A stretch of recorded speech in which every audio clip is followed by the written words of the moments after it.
আমরা ইসলাম is a state religion এবং অন্যান্য ধর্ম হিন্দু বৌদ্ধ খ্রিস্টান তাদেরকে তাদের সিকিউরিটি এবং তারা যারা ইকুয়ালি ধর্ম পালন করতে পারে এই ব্যাপারে আমাদের ধর্মে বলা আছে, সরি আমাদের কনস্টিটিউশনে বলা আছে আর্টিকেল 2(1)। কিন্তু আমি মনে করি গত 20 বছর যাবৎ আধুনিকতার নামে গ্লোবালাইজেশনের নামে কেন জানি আমাদের ধর্মকে বা কালচারের নামে অ্যাটাক করার একটা প্রবণতা অনেক বেশি বৃদ্ধি পেয়েছে। আমি এটা লক্ষ্য করেছি গণজাগরণ মঞ্চের সেই বিপ্লবের পর থেকে অনেকেই সেই গণজাগরণ মঞ্চের অবস্থানকে প্রেমিস করে তার উপর ভিত্তি করে আমাদের ধর্ম এবং আমাদের মহানবী সাল্লাল্লাহু আলাইহি ওয়াসাল্লামকে বিভিন্নভাবে কটূক্তি এবং অপমান করার একটা পায়দার করা আরম্ভ করেছিল। আমি মনে করি ইসলাম যদি স্টেট রিলিজিয়ন হয়েই থাকে আমাদের ধর্মে দেওয়া, তাহলে এই সংবিধানে যেখানে 90% মানুষ মুসলমান সেখানে আমাদের হযরত মুহাম্মদ সাল্লাল্লাহু আলাইহি ওয়াসাল্লামের নাম থাকবে না, এটা আমি মানসিকভাবে মেনে নিতে পারি না। আমি মনে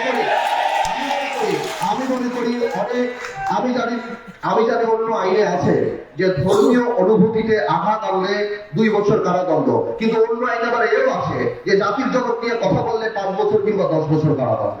তো সেই ক্ষেত্রে আমি বলতে চাই যে আমার মহানবী হযরত মুহাম্মদ সাল্লাল্লাহু আলাইহি ওয়াসাল্লামের এই নামটা, ওনাকে নিয়ে কটূক্তি করাটা, এই ব্যাপারটা যাতে ডিসকারেজ এবং এটা করলে কি অপরাধ হতে পারে সেটা গুরুত্ব দেওয়াটা সংবিধানে থাকা উচিত। এতে করে সেকুলারিজম অ্যাটাক হবে না, এতে করে অন্য ধর্মকে ছোট করা হবে না। বিকজ আমরা এই ধারাতেই বলে দিচ্ছি যে কোনো ধর্মকে আমরা রেসপেক্ট করি এবং সবাই কর্মকাণ্ড করতে পারি।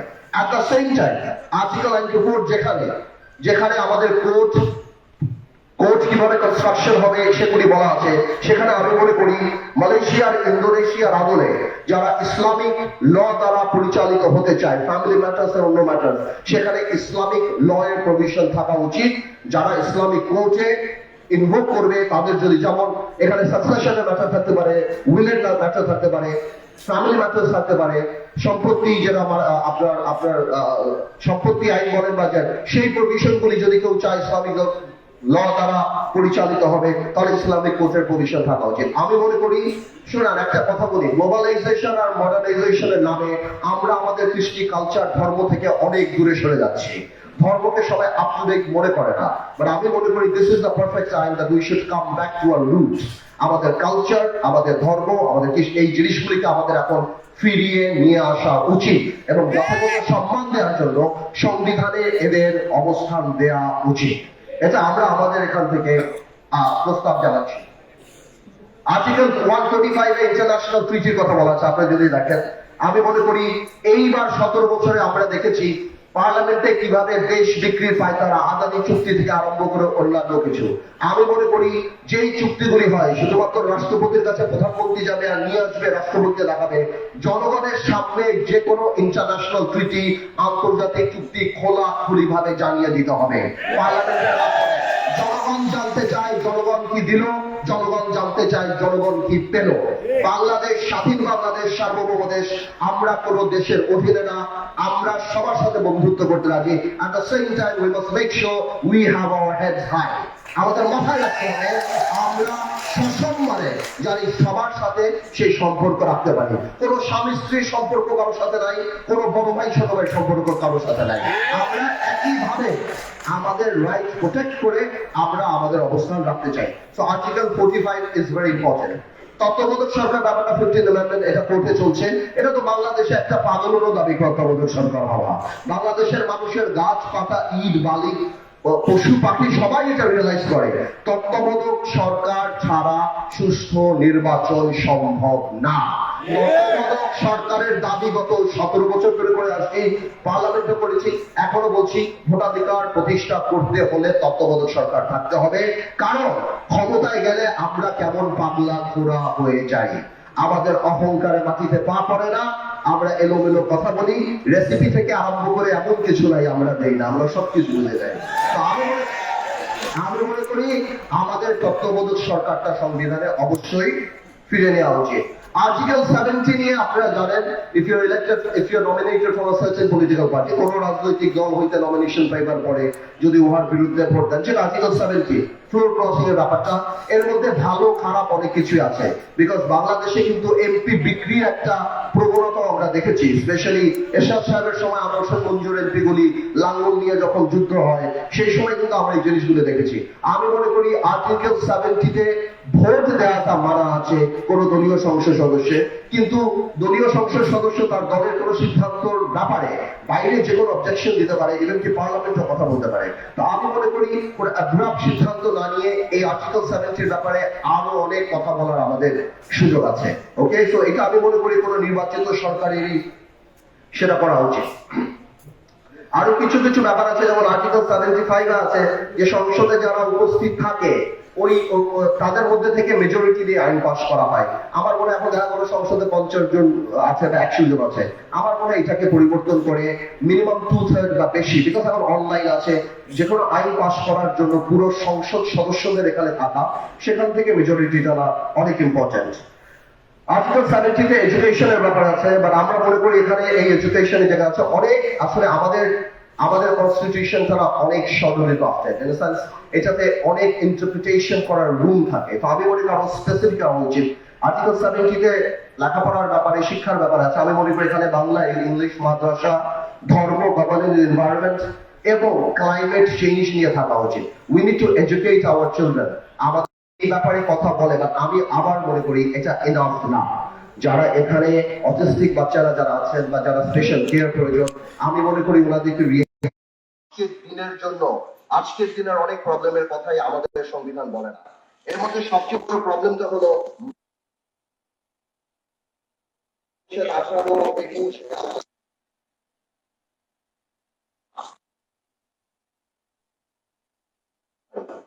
আজকে লক্ষ মানুষ মাদকে এফেক্টেড হয়ে থাকে, ওনাদের পরিবার সহ প্রায় 1 কোটি, 1.5 কোটি, 2 কোটি মানুষ মাদক এফেক্টেড। It's like cancer. এই বাড়িতে একটা মাদকাসক্ত ছেলে আছে, তার বাবা মা আত্মীয় স্বজন সবাই 24 ঘন্টা তারা থাকে। আমি মনে করি মাদকটাকে একটা national trauma, national emergency declare করে দিয়ে আমার মনে হয় সংবিধানে এই ব্যাপারে আরো জোরালো কথা থাকা উচিত। মাদক আসক্ত না হওয়াটা, মাদক থেকে মুক্তি পাওয়াটা, মাদকে এডুকেশন করাটা, এই জিনিসটা মৌলিক অধিকারের মধ্যে দিয়ে দেওয়া উচিত।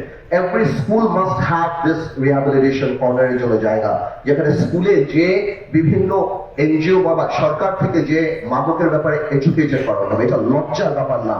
এই ধরনের মাদক যদি থাকে, এর বিরুদ্ধে যদি আমরা জিহাদ ঘোষণা না করি, যুদ্ধ ঘোষণা না করি, এবং মাদক কারবারি, চোরাকারী তো বলা, এখানে তো বলতেই হয়।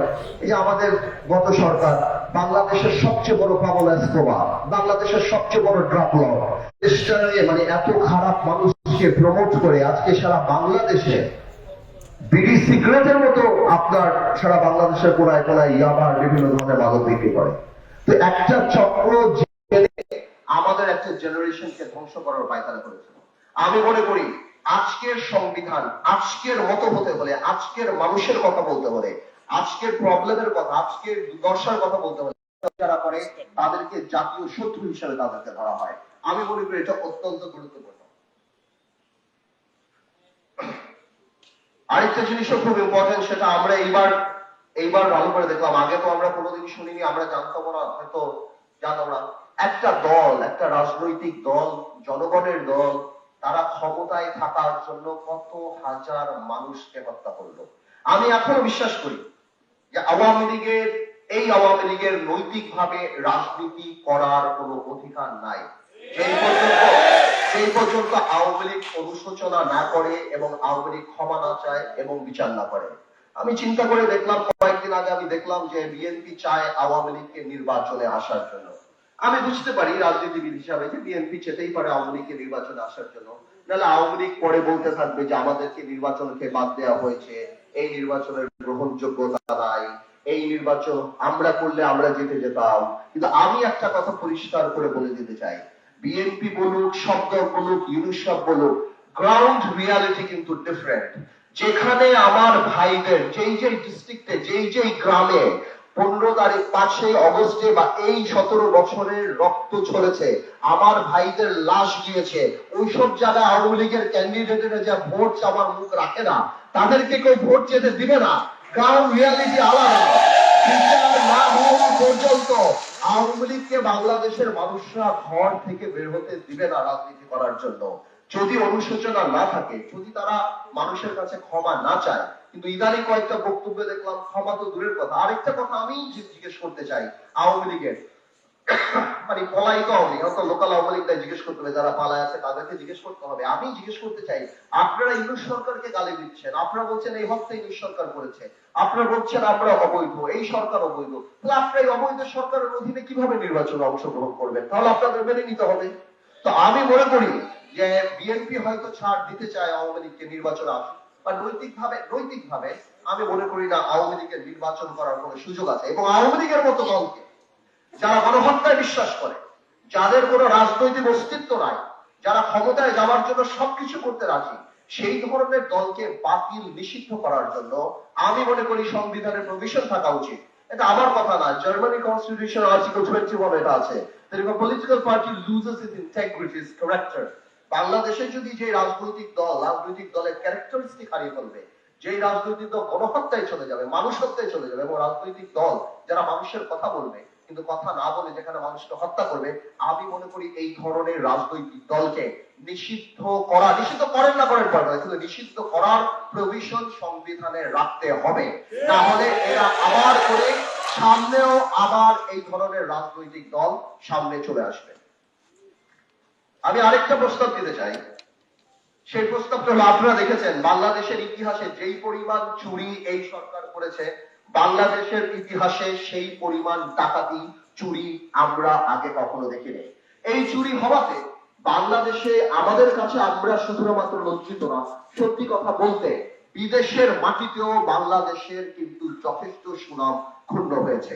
আল জাজিরাতে যখন দেখি যে জাভেদ সাহেবের মতো একজন মন্ত্রী, সাহেব মানে জাভেদের মতো একজন মন্ত্রী, উনি 300 বাড়ি লন্ডনে করে, আবার 350 বাড়ি দুবাইতে করে, তখন আন্তর্জাতিক ভাবে বাংলাদেশের ভাবমূর্তি নষ্ট হয়। আমি মনে করি অর্থনৈতিক রাষ্ট্রদ্রোহিতা আইন এই দেশে এখন পাশ করা উচিত। যাদের দুর্নীতি কর্মকাণ্ডের জন্য বিদেশের মাটিতে বাংলাদেশের সম্মান হেয় হয়, বাংলাদেশের মানুষ ছোট হয়, বিদেশিরা যেখানে বাংলাদেশে ইনভেস্টমেন্ট করার আগে দ্য স্কেল অফ করাপশন যখন দেখে বাংলাদেশের মাটিতে, এবং তারা এই কারণে বাংলাদেশে ইনভেস্ট করতে চায় না, আমি মনে করি এই ধরনের অপরাধীরা কোন নরমাল চোর না, এরা স্পেশাল চোর। এদের জন্য স্পেশাল আইন থাকা উচিত, এবং সেই স্পেশাল আইন হলো এদেরকে অর্থনৈতিক রাষ্ট্রদ্রোহী হিসাবে এদেরকে সেই রকম পানিশমেন্ট দেওয়া উচিত। শুধুমাত্র বিদেশের মাঝে না, দেখেন কিছু চুরি আছে, আপনি ব্যাট চুরি করছেন ট্যাক্স ফ্রিতে, কিন্তু কিছু চুরি আছে when you steal the heart of the people। যেমন আপনি ইলেকট্রিসিটি ক্ষেত্রে যখন চুরি করেন, আজকে আজিজ খান বাংলাদেশি টাকা নিয়ে যে সিঙ্গাপুরে বিলিয়নিয়ার হয়ে গেছে, আজকে এস আলম দাবি করছে উনি সিঙ্গাপুরে নাগরিক, তার মানে বাংলাদেশের 10 লক্ষ কোটি টাকা এতদিন চুরি করছো, ওই সময় তুমি বাংলাদেশি নাগরিক ছিলা, আজকে যখন আমরা কিছু করছি এখন তুমি সিঙ্গাপুরি নাগরিক হয়ে গেছেন। এরা রাষ্ট্রদ্রোহী, এদেরকে একাধিকবার ফাঁসি দেওয়া দরকার, কারণ এরা টাকাও চুরি করছে, এরা রাষ্ট্রের সিস্টেমও নষ্ট করছে। এই যে দরবেশ 30 লক্ষ মানুষকে শেয়ার মার্কেটে বাংলাদেশের মিডল ক্লাস ইকোনমি ধ্বংস করে দিয়েছিল। তো আমি মনে করি অর্থনৈতিক রাষ্ট্রদ্রোহিতা আইন অবশ্যই থাকা উচিত সংবিধানে, যাতে করে এরা বুঝে যে আগামীতে এদের রাষ্ট্রদ্রোহিতার জন্য এদের বিচার বাংলাদেশের মাটিতে হতে পারে।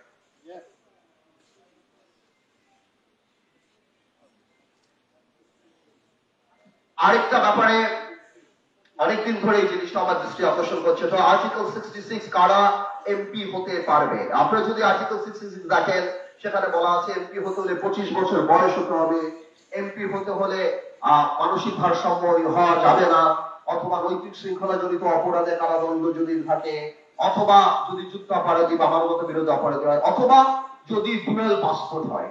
এই ব্যাপারে আমার একটা অবজেকশন আছে। আমি মনে করি আজকের দিনে এই সংবিধান যেদিন লেখা হয়েছিল তখন আমরা 25-30 বিলিয়ন ডলার আমি রেমিটেন্স আমার বাইরের যোদ্ধাদের কাছ থেকে পেতাম না, আমার প্রবাসী ভাইদের কাছ থেকে পেতাম না। আজকের সিচুয়েশন ইজ ডিফারেন্ট। প্রবাসী ভাইরা যদি 100 কোটি টাকা পাঠায়, সেটা আমরা খেয়ে ফেলবো, আমরা নিয়ে নেবো, কিন্তু তারা ইলেকশন করতে চাইলে আমরা ইলেকশন করতে দিব না, এইটা কিন্তু ঠিক না তাদের জন্য। প্রবাসীদেরকে প্রবাসীদেরকে সম্মান করা মানে এয়ারপোর্টে লাউঞ্জ করা না। প্রবাসীদের সম্মান করা মানে তাদেরকে ভালোবাসা, যাতে করে আমরা ফিল করি ওই ভালোবাসার সাথে এই সম্মানটা আসবে। আমি 12 বছর আগে পার্লামেন্টে এই কথা বলেছি যে আজকে মানসিক ভারসাম্যহীন, নৈতিক শৃঙ্খলা জনিত অপরাধ বা যারা মানবতা বিরোধী অপরাধের সাথে জড়িত তাদের নামের সাথে আপনারা প্রবাসীর নাম কিভাবে রাখতে পারেন? এই প্রবাসী, এটা তো তাদের জন্য ইনসাল্ট। ঠিক আছে, আপনি সেটা নিয়ম করে দেন। আমরা জানি সবাই খালি টাকা চুরি করার জন্যই ডুয়েল পাসপোর্ট নেয় না, বিদেশে পালানোর জন্যই নেয় না। অনেক মানুষই বিদেশে থাকে, সেখানে বিদেশে ভালো করে ব্যবসা বাণিজ্য করার জন্য তারা ডুয়েল পাসপোর্ট নেয়। ডুয়েল পাসপোর্ট থাকার কারণে তাদের সেই ব্যবসা বাণিজ্য ভালোভাবে তারা করতে পারে, তারা ট্যাক্সের মধ্যে আসতে পারে। এরকম অনেক এক্সপার্টিজ আছে। যদি দরকার হয় তাহলে দরকার পড়লে ওই নিয়ম করে দেন যে একটা সার্টেন অ্যামাউন্ট অফ রেমিটেন্স যদি তারা পাঠায় তাহলে তারা কোয়ালিফাই করে যে তারা নির্বাচন করতে পারবে। কিন্তু ডুয়েল পাসপোর্ট থাকলেই যে আপনি তাকে নির্বাচন করতে দিবেন না, নির্বাচন সিস্টেম থেকে বাইরে ফেলে দিবেন, আমি মনে করি এটা প্রবাসীদের জন্য অত্যন্ত অপমানজনক। প্রবাসীরা যদি ভোট দিতে পারে তাহলে তারা নির্বাচন করতে পারবে না কেন? আমি অবশ্যই চাচ্ছি যে আমি আজকে যে প্রস্তাব দিব এর মধ্যে 3টা প্রস্তাবও যদি আপনি রাখেন, এই প্রস্তাবটা আপনাদের রাখতে হবে, কারণ এই প্রবাসীরাই কিন্তু বাংলাদেশের হৃদয়ের স্পন্দনের কাজ করে। এইটা মাথায় রাখতে হবে। আরেকটা ব্যাপার আসতেছে, আমাদের পার্লামেন্টে আমরা জানি নারীদের একটা কোটার ব্যবস্থা আছে। আমি মনে করি এই প্রবাসীর বাইরেও আরেকটা সেকশন আছে, সেটা হলো আমাদের গার্মেন্টস এর শ্রমিক ভাইয়েরা। এই গার্মেন্টস এর শ্রমিক ভাইদের কোনো স্পেশাল প্রোটেকশনের জন্য আমাদের কিছু নাই। আমি মনে করি প্রবাসী কোটা এবং গার্মেন্টস এর শ্রমিক কোটায় সংসদ সদস্য পার্লামেন্টে থাকা উচিত। সংখ্যা কি হয় সেটা বড় ব্যাপার না, 3 জন হতে পারে, 5 জন হতে পারে, কিন্তু এত বড় এই গার্মেন্টস দিয়ে আপনি মাসে 25 মিলিয়ন 30 মিলিয়ন আপনি অর্থ কামাই করছেন, আপনি প্রবাসীদের কাছ থেকে টাকা কামাই করছেন। গার্মেন্টস এর মালিকরা তো লেকশোর ওয়েস্টিন হোটেলে কনফারেন্সে সরকারকে তাদের অধিকারের কথা বলে। আমার শ্রমিক ভাইদের তো রাজপথ ছাড়া কোনো উপায় নাই, তারা তো রেডিসনও যেতে পারে না, লেকশোরও যেতে পারে না, তাদেরকে আপনি রাস্তায় নামান, আর রাস্তায় নামার পর পুলিশ তাদেরকে পেটায়। তো আমার কথা হলো তাদের অধিকারের কথা বলার জন্য পার্লামেন্টে যদি 3টা মানুষ থাকে, 2টা মানুষ থাকে বা তাদের অধিকার নিয়ে কথা বলে প্রবাসী এবং শ্রমিকদের নিয়ে, আমি মনে করি যত জনসম্পৃক্ত করা যায়। ভাই, আমাদের উপলব্ধি করতে হবে গত 50 বছরে আমরা রাজনীতিবিদরা মানুষ থেকে দূরে সরে গিয়েছি। রাজনীতির কথা শুনলে মানুষ দূরে সরে যেত। আমাদের এখন সবভাবে আমাদের কাজে কর্মে ওই ইচ্ছা ওই প্রয়াস থাকতে হবে যত সম্পৃক্ত সাধারণ মানুষকে, সাধারণ মানুষের অধিকার রক্ষার প্রক্রিয়াকে আমাদের সাথে, সংসদের সাথে সম্পৃক্ত করা যায়। তাহলেই মানুষ মনে করবে যে আমরা তাদের কথা বলি। এই যে আমরা মহিলা এমপিতে কোটা দিয়ে রাখলাম, যেখানে মমতাজ যারা যারা ছিলেন ওনারা এমপি ছিলেন, এই মহিলা কোটা দিয়ে তার মানে কি নারী হলেই আপনি এমপি হতে পারবেন? This can be a qualification. এরকে যদি আপনি এটা করতেন যে ঠিক আছে মহিলা কোটা আসবে কিন্তু শ্রেণীভিত্তিক আসবে, মহিলা কোটা আসবে কিন্তু ক্লাস রিপ্রেজেন্টেশন হবে। আজকে একজন ডাক্তার মহিলা আসবে বাংলাদেশের সকল নারী ডাক্তারের অধিকার নিয়ে কথা বলার জন্য। আজকে একজন নারী শিল্পী আসবে, বাংলাদেশের সকল নারী শিল্পীদের, একজন নারী সাংবাদিক আসবে বাংলাদেশের সকল নারী সাংবাদিকের অধিকার নিয়ে কথা বলার জন্য। একজন নারী গার্মেন্টস কর্মী আসবে, একজন নারী ব্যবসায়ী আসবে, একজন নারী ইঞ্জিনিয়ার আসবে। তাহলে আপনি কি করলেন? আপনি জামাইকে নমিনেশন দিতে পারছেন না, বউরে নমিনেশন দিয়ে দিলেন। আপনি একে নমিনেশন, কে কবে আপনাকে পান খাইয়েছে, কে কবে আপনার গাড়ির দরজা খুলে দিয়েছে, কে কবে মিছিলে আপনার জন্য গাড়িতে করে? This can be a qualification to become a member of parliament. এই কারণে কি নারী কোটা দেওয়া হয়েছে যে আমার যাকে ভাল লাগে, কে আমার পাশে বসে, কে আমাকে উঠে নিয়ে যায়, কে মিছিল করে। তো আমি মনে করি 30 জন নারী যদি আমরা প্রপারলি ইউজ করি, এর মানে 30টা ইনস্টিটিউশনকে আমরা অ্যাকোমোডেট করছি বাংলাদেশ পার্লামেন্টে, যারা মানুষের অধিকারের কথা বলবে। শুনেন, আপনার ডিফারেন্ট জিনিস করতে হবে না, আপনি সরকারকে আমি বলবো আপনি ডিফারেন্ট ওয়েতে করেন। এই সংবিধানে এরকম অনেক কিছুই আছে যেটাকে আপনি যদি ভালো করে করতে পারেন, অবশ্যই এটা জনগণের ইচ্ছা প্রতিফলিত হবে। তো আমি মনে করি এই যে কোটা যদি দিতেই হয়, গার্মেন্টস এর কোটা দেন, কোটা বানান আমার আবেগকে নিয়ে। 21শে ফেব্রুয়ারিতে আপনি অ্যাড বানান, 16ই ডিসেম্বর আপনি অ্যাড বানান, মা